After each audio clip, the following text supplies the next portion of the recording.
Hello friends, welcome back to my channel. तो आज मैं आपको एक्सप्लेन करने वाला हूँ 2022 में रिलीज हुई तेलुगु मूवी 18 पेजेस। तो ये रोमांटिक थ्रिलर मूवी है। तो चलिए विदाउट वेस्टिंग टाइम मूवी का एक्सप्लेनेशन स्टार्ट करते हैं। तो मूवी स्टार्ट होती है अपने मेन लीड सिद्धू से, जो अपने फ्लैट में अपनी गर्लफ्रेंड प्रीति के साथ चैटिंग कर रहा था। तो वो इतना फोन एडिक्ट था कि कंटिन्यूअसली वो अपनी गर्लफ्रेंड के साथ चैटिंग ही करता था। और वो एक आईटी कंपनी में एज ऐप डेवलपर काम करता था। उसका ऐप बहुत ही फ्यूचरिस्टिक सा था और उसके साथ उसकी बेस्ट फ्रेंड थी बागी, जो उसकी ऑफिस कलीग भी थी। फिर एक दिन सिद्धू की गर्लफ्रेंड का बर्थडे था और वो उसे बहाना बना देता है कि मैं नहीं आ सकता और मैं फ्लाइट से कहीं बाहर जा रहा हूँ, और वो सरप्राइज देने के लिए उसके घर पर चला जाता है। लेकिन वहां पर जाने पर वो देखता है कि उसकी गर्लफ्रेंड प्रीति किसी और ही लड़के के साथ बिजी थी। तो ये देख के वो बहुत ही हर्ट होता है और गुस्से से वहां से निकल जाता है। तभी उसकी गर्लफ्रेंड अपने बॉयफ्रेंड के साथ इंस्टाग्राम पर पिक शेयर करती है, जिससे सिद्धू को और गुस्सा आता है और वो ड्रिंक करके रोड पर घूम रहा था। इसी नशे के हालत में वो एक कार के सामने आ जाता है और किसी तरह से वहां से बचकर एक साइड में गिर जाता है। तो वहां पे उसके हाथ में एक बुक आती है, तो वो बुक लेकर वहां से अपने घर चला आता है। फिर 4 दिनों तक वो ऑफिस से नहीं जाता और घर पर ही ड्रिंक करके पड़ा रहता है। तो चौथे दिन उसकी फ्रेंड भागी उससे मिलने के लिए उसके घर पर आती है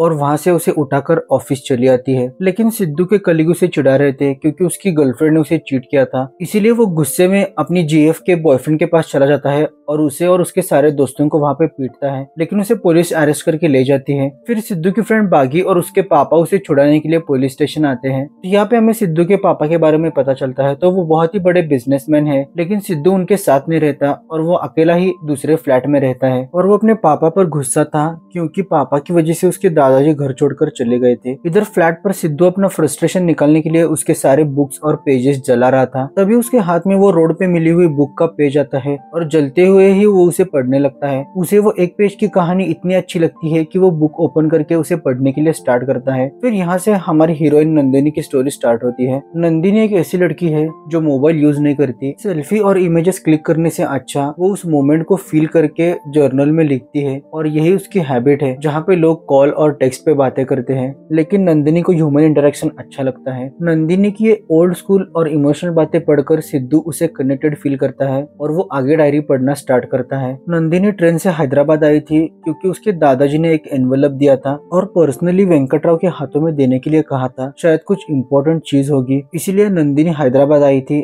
और अपने फ्रेंड संजना के घर पर रुकी थी। तो ये डायरी वाली कहानी 1 साल पुरानी थी। और इधर प्रेजेंट में सिद्धू अपने ऑफिस आया था और मीटिंग में ध्यान न होने के कारण उसके बॉस उसे डांट रहे थे। तो बागी और सिद्धू को उसके बॉस वार्निंग देते हैं और कहते हैं कि अगर ये क्लाइंट तुम्हारी वजह से चला गया तो मैं तुम्हें फायर कर दूंगा। इधर सिद्धू नंदिनी की डायरी से इतना इम्प्रेस हो चुका था कि नंदिनी जिस तरह से चीजें फॉलो करती थी वो भी उसी तरह से फॉलो करने लगा, अपना मोबाइल ऑफ रखने लगा और ह्यूमन इंटरेक्शन बढ़ाने लगा। फिर सिद्धू और बागी अपने क्लाइंट से मिलने के लिए रेडिसन होटल निकलते हैं। तो कार में जाते टाइम वो अपना जीपीएस ऑफ कर देता है और लोगों से पूछते हुए वो होटल जा रहा था। तो बीच में ही उसे एक आदमी रोक लेता है और कहता है कि मेरी कार खराब हो चुकी है, मुझे एयरपोर्ट तक ड्रॉप कर दो। इसीलिए सिद्धू उस आदमी को बिठा लेता है और तीनों मिलके एयरपोर्ट निकलते हैं। तो कार में ही सिद्धू वो आदमी को अपना सारा प्लान बता रहा था कि किस तरह से वो ऐप डेवलप कर रहा है, और बागी उस पर बहुत गुस्सा थी कि क्यों वो अनजान आदमी को अपना प्लान बता रहा है। लेकिन सिद्धू अपना सारा प्लान बताता है और उस आदमी को एयरपोर्ट ड्रॉप करता है। फिर सिद्धू और बागी जब होटल पर पहुंचते हैं तो क्लाइंट निकल चुका था, इसीलिए वो वापस अपने ऑफिस आते हैं। तो बॉस उन्हें फायर कर देता है और वो सामान लेकर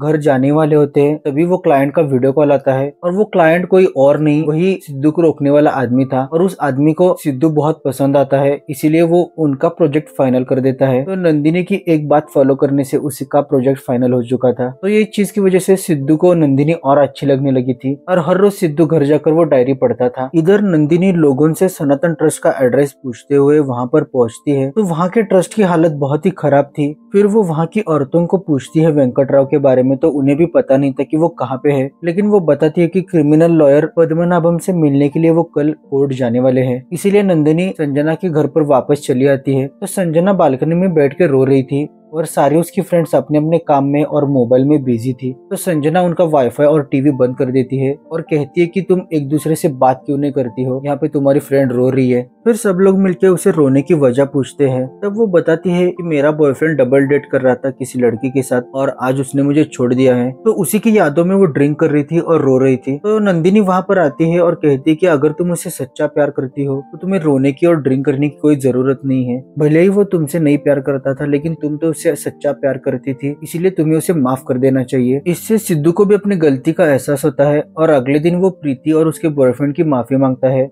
सिद्धू जैसे जैसे बुक आगे पढ़ता जा रहा था उसे नंदिनी पसंद आने लगी थी और वो उसके प्यार में पागल हो रहा था। नंदिनी दिल की इतनी अच्छी थी कि वो एक दिन सिग्नल पर रुकी थी और वो एक लड़के को देखती है जो पेन बेच रहा था और कहता है कि ये पेन जल्दी से मुझे बेच के घर जाना है क्योंकि मेरे माँ को मुझे हॉस्पिटल लेके जाना है। तो ये सुनने के बाद नंदिनी उसके सारे पेन खरीद लेती है और उसके पास जितने भी पैसे थे वो उस लड़के को देती है और बस में बैठ जाती है। उसे ऐसा करता हुआ उस बस का कंडक्टर भी देख लेता है और उसे पता था कि नंदिनी के पास कोई पैसे नहीं है, तो वो उसकी टिकट फ्री में निकालता है और नंदिनी को ही पैसे देता है और कहता है कि बेटा तुम घर चली जाओ ये पैसे लेकर। नंदिनी की आदतों की वजह से संजना और उसकी फ्रेंड्स भी एक दूसरे के साथ बातें करने लगी थी और कॉल और मैसेज के बदले वो स्टिकी नोट से बातें कर रही थी। नंदिनी का यह बड़ा दिल देखकर सिद्धू भी सिग्नल पर एक बूढ़े अंकल को पैसे देता है, लेकिन जैसे ही उसकी नजर उन पर पड़ती है तो वो उसके दादाजी ही थे। तो वो उनसे गले मिलकर रोने लगता है और वो उनको अपने घर लेकर आता है और उन्हें अच्छे से नहलाता है और रेडी करता है। इसके बाद जब वो बुक पढ़ने बैठता है तो इधर नंदिनी पद्मनाभम से मिलने के लिए कोर्ट आती है। तो वहाँ पर आने पर उसे पता चलता है कि वेंकटराव हियरिंग को आते ही नहीं है और मंडे को उनकी थर्ड हियरिंग है, इसलिए पद्मनाभम कहते हैं कि तुम मंडे को आ जाओ, शायद तुम्हारी मुलाकात हो सकती है। फिर नंदिनी जब कोर्ट से निकलती है तो कुछ गुंडे उसके पीछे पड़े थे, किसी तरह से वो उनका पीछा छोड़ाकर वहाँ से भाग जाती है। फिर मंडे को जब वो कोर्ट आती है तो पूरा दिन वो कोर्ट के बाहर रुकती है, लेकिन उसकी मुलाकात वेंकटराव से नहीं होती। तो थक हार कर वो शाम को जब घर जा रही थी तो एक कार में एक आदमी आता है और वो नंदिनी से कहता है कि वेंकटराव की तबीयत खराब है और उन्होंने मुझे भेजा है तुम्हें लाने के लिए। तो ये सुनने के बाद नंदिनी उसके कार में बैठ जाती है और उनकी कार चलने लगती है। तो एक जगह पर आकर वो आदमी कार रोकता है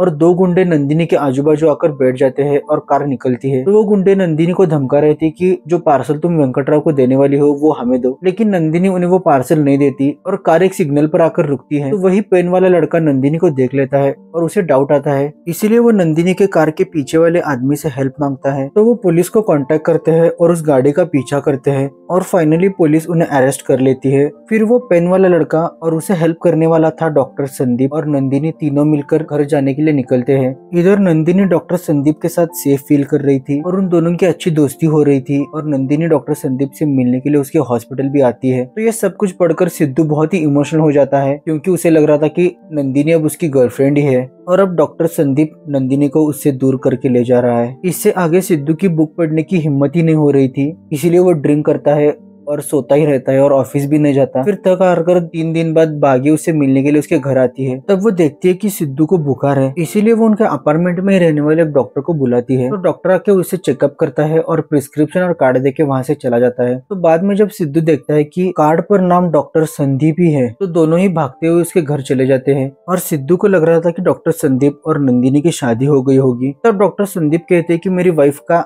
आज शाम बर्थडे है और तुम दोनों को इनवाइट किया है और पार्टी क्लब हाउस में ही होने वाली है। तो शाम को सिद्धू और बागी रेडी होकर उनके क्लब हाउस चले जाते हैं, लेकिन वहां पर जाने पर उसे पता चलता है कि डॉक्टर संदीप की शादी नंदिनी से नहीं हुई है और उसकी वाइफ कोई दूसरी है। तो ये देखकर सिद्धू बहुत ही खुश हो जाता है और फिर से बुक पढ़ने बैठ जाता है। यहाँ पे नंदिनी कहीं बाहर से घर आई थी तो संजना उसे कहती है कि वेंकटराव तुमसे मिलने के लिए घर पर आए थे और तुमने बहुत ही देर कर दी। तो वो चले गए और उन्होंने कहा कि संडे को दिवाकर चिल्ड्रंस पार्क में वो तुम्हें मिलने वाले हैं, इसीलिए नंदिनी उनसे मिलने के लिए वो पार्क में चली जाती है और एक बेंच पर जाकर बैठती है। वहाँ पे वो अपनी डायरी लिख रही थी और पीछे ही भेल वाले से वो भेल मंगाती है और उसे कहती है कि 2 ड्रॉप ही नींबू डालो। फिर वो लड़का जब भेल लेकर आता है तो उसे कहती है कि तुम आंखें बंद करो और अपने पर्स में से कुछ नमक जैसी चीज निकालती है और उसमें डालती है और वो उसे टेस्ट करने के लिए देती है। तो वो भेल बहुत ही टेस्टी लग रही थी। तो वो भेल वाला उसकी सीक्रेट पूछता है, लेकिन नंदिनी नहीं बताती, ये सिर्फ मेरा सीक्रेट है ऐसा कहती है। तो वो भेल वाला वहां से चला जाता है और वो अपनी डायरी लिखने बैठ जाती है। तभी वहाँ पे एक आदमी आता है और कहता है कि मैं ही वेंकटराव हूँ और नंदिनी उसे बात करने लगती है और यहीं पे उसकी डायरी भी खत्म हो जाती है। ये देख के सिद्धू को बहुत ही बेचैनी होने लगती है और वो बागी से मिलने के लिए उसके घर पर जाता है। तो वहाँ पे वो बागी से कहता है कि मुझे लग रहा है कि नंदिनी मेरे साथ ही है। तब बागी कहते हैं कि पहले ही तुमने एक गलती कर दी है। 2 साल जिस लड़की को डेट किया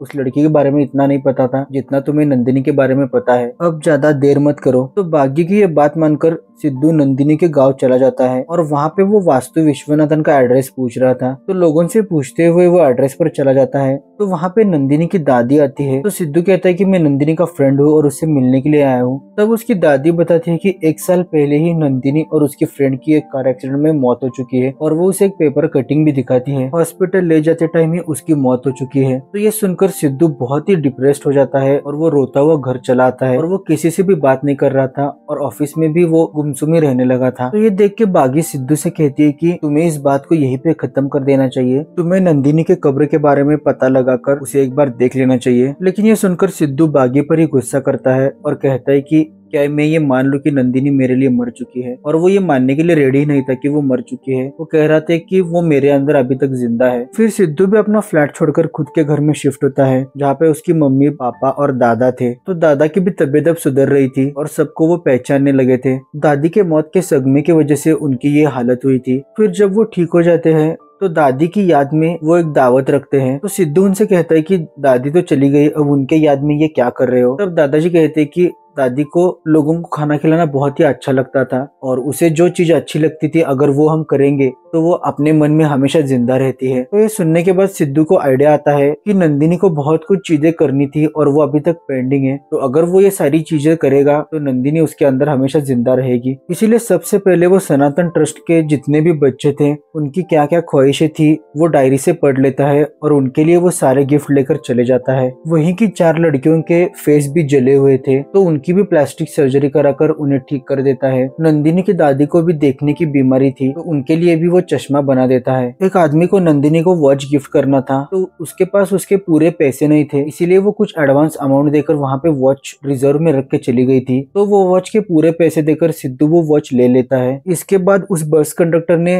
नंदिनी की हेल्प की थी तो उसे भी पैसे भिजवा देता है और उसके घर में जो मेड काम करती थी तो उसे भी TCS में जॉब लगा देता है। उस चिल्ड्रन पार्क में भी चला जाता है और वहाँ पे वही भेल वाले से 2 भेल लेता है। नंदिनी के स्टाइल में ही उसे बनाकर उसी की याद में वहाँ पे खाता है। फिर एक दिन सिद्धू को वही कंडक्टर का खत आता है। उस कंडक्टर को लग रहा था कि वो पैसे नंदिनी ने ही भेजे हैं, जिसमें वो लिखता है कि मैंने की हुई मदद तुमने याद रखी, इसकी मुझे खुशी है और तुम्हें ICU में देखकर मैं परेशान हो गया था, तो जल्दी तुमसे मिलने के लिए मैं आऊंगा, अपना ध्यान रखना बेटी, ऐसा उसमें खत में लिखा था। फिर कंडक्टर जब हैदराबाद आते हैं तो सिद्धू उनसे मिलने के लिए बस में चला जाता है। तब कंडक्टर बताते हैं कि मैंने नंदिनी को गवर्नमेंट हॉस्पिटल में देखा था। फिर सिद्धू, बागी और कंडक्टर मिलकर हॉस्पिटल चले जाते हैं, लेकिन वहाँ पर उस रिकॉर्ड में नंदिनी का नाम ही नहीं था। इसीलिए सिद्धू हर किसी को जाके मिलता है जो नंदिनी को जानता था, लेकिन किसी को भी पता नहीं था कि नंदिनी कहाँ पे है। फिर जब सिद्धू नंदिनी के फ्लैट पर जाता है तो वहाँ पर सिद्धू से मिलने के लिए नरसिम्हा आता है। तो वही आदमी है जो कार में नंदिनी को लेकर जा रहा था किडनैप करके। यहाँ पे स्टोरी में ट्विस्ट आ जाता है। जब नंदिनी पार्क में बैठ के वेंकटेश राव का वेट कर रही थी तो नरसिम्हा राव ने असली वेंकटेश राव को मार दिया था और उसके एक आदमी को वहाँ पे भेजा था। लेकिन नंदिनी को उस पर डाउट आ जाता है तो वो उसे अपना पार्सल नहीं देती और वहाँ से निकल जाती है। तो नरसिम्हा राव उसको पकड़कर उसके फ्लैट पर लेकर आता है और वहाँ पे उसे बहुत पीटता है। लेकिन किसी तरह से संजना और नंदिनी उस फ्लैट से निकलकर अपनी कार लेकर भाग जाती है। लेकिन किसी तरह से नरसिम्हा राव उन्हें पकड़ लेता है और उनका कार का एक ट्रक से एक्सीडेंट करवाकर उन दोनों को मार देता है। फिर पूरे घर की तलाशी लेने पर भी उन्हें वो पार्सल नहीं मिलता। अब सिद्धू को जानना था कि वो पार्सल कहाँ पे है, इसलिए वो नंदिनी के हिसाब से सोचता है और उसे वो पार्सल एक पोस्ट ऑफिस में मिलता है। तो वो पार्सल ओपन करने पर उसे एक प्लान मिलता है जो आजरा कंस्ट्रक्शन का था। तो आजरा कंस्ट्रक्शन के ऑफिस पर सिद्धू चला जाता है। तो वहाँ पर उसके ओनर मिस्टर राजेश से वो मिलता है और उन्हें वो प्लान दिखाता है, लेकिन मिस्टर राजेश उसे एटीट्यूड दिखाते हैं और वहाँ से उसे भगा देते हैं। फिर मिस्टर राजेश अपने फ्रेंड मोजो को बुलाते हैं और उसे धमकाते हैं कि वो प्लान मुझे वापस चाहिए, चाहे किसी भी हालत में, और ये नंदिनी तो मर चुकी है, फिर ये प्लान सिद्धू के पास कैसे चला गया और जल्द से जल्द ये प्लान सिद्धू से निकलवा लो। फिर मोजो सिद्धू को फॉलो करता है और उसके साथ बस में जाके बैठता है, लेकिन वहाँ पे सिद्धू को डाउट आता है और वो मोजो से सारी कहानी उगलवा लेता है। यहाँ पे हमें पता चलता है कि सनातन ट्रस्ट ऑर्फनेज बच्चों का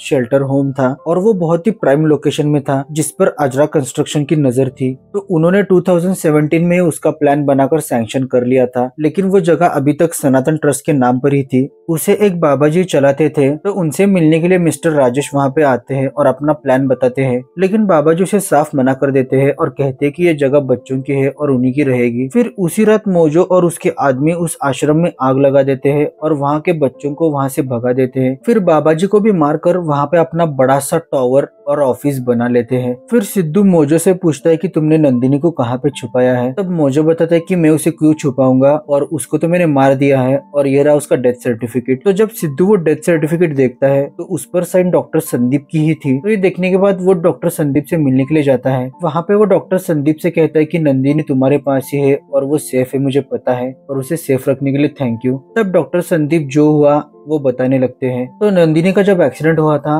तो वो जिंदा थी और उसे हॉस्पिटल में चेक करने के लिए डॉक्टर संदीप ही आए थे और बाहर कुछ गुंडे पूछ रहे थे कि वो मरी है या नहीं। फिर डॉक्टर संदीप जान जाते हैं कि नंदिनी के जान को खतरा है, इसीलिए वो उसको डेथ डिक्लेयर कर देते हैं और गवर्नमेंट हॉस्पिटल में शिफ्ट कर देते हैं और वहाँ पे उसका इलाज करते हैं। अब डॉक्टर संदीप सिद्धू और बागी को लेकर एक जगह पर आते हैं जहाँ पे नंदिनी की ट्रीटमेंट चल रही थी। तो अभी तक वो रिकवरी स्टेज में ही थी और व्हीलचेयर पर थी। तो सिद्धू और बागी उसे पीछे से ही देख लेते हैं और वहाँ से चले आते हैं। फिर कहानी 6 महीने आगे चली जाती है जहाँ पे नंदिनी अब बिल्कुल ठीक हो गई थी और डॉक्टर संदीप उसे घर पर छोड़ने के लिए आए थे और वो बताते हैं कि तुम्हें जो लोग मारने वाले थे उनको अरेस्ट किया गया है। और डॉक्टर संदीप नंदिनी को कुछ नहीं बताते और वहाँ से चले जाते हैं। फिर नंदिनी संजना के घर पर आती है तो वहाँ पे उसे मिलने के लिए उसकी मेड आती है जो अब टीसीएस में जॉब कर रही थी। तो उसे बताती है कि सिद्धू ने मेरा पूरा एजुकेशन कंप्लीट करवाया और टीसीएस में मेरी जॉब लगवा दी। तो वो उसे पूछती है कि कौन है सिद्धू, लेकिन वो उसे कुछ नहीं बताती क्योंकि वो जल्दी में थी। फिर वहाँ से वो आश्रम पर आती है,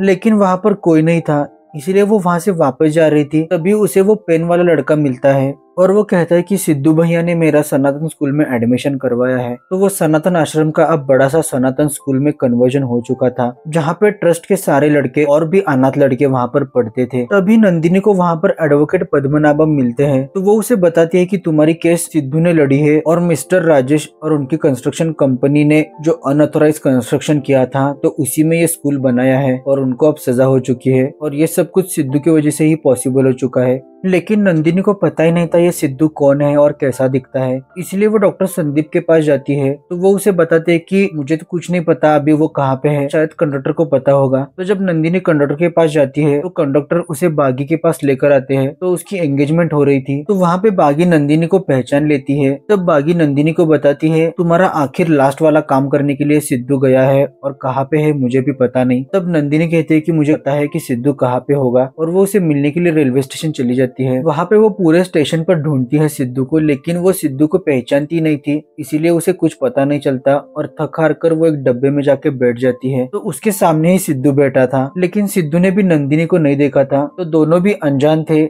लेकिन एक दूसरे को बहुत अच्छे से पहचानते थे। तभी वहाँ पे एक भेल वाला आता है और सिद्धू भेल ऑर्डर करता है और उसी तरीके से बताता है जिस तरह से नंदिनी बताती थी। तो यहाँ पे नंदिनी को पता चल जाता है कि यही सिद्धू है। और लास्ट में टेस्ट के लिए नंदिनी जो अजवाइन डालती थी तो वो अपने पर्स से निकालती है और उस भेल पर डालती है। तो यहाँ पे सिद्धू को भी पता चल जाता है कि यही नंदिनी है। ये देख के दोनों की भी आंखें भर आती है। फिर नंदिनी अपने सीट से उठती है और सिद्धू के कंधे पर सर रखकर रोने लगती है और यहीं पे हमारी मूवी एंड होती है। सो आपको ये इमोशनल थ्रिलर लव स्टोरी कैसी लगी जरूर मुझे कमेंट सेक्शन में बताना और अच्छी लगी होगी तो मेरे चैनल को जरूर सब्सक्राइब करना। Thanks for watching the video.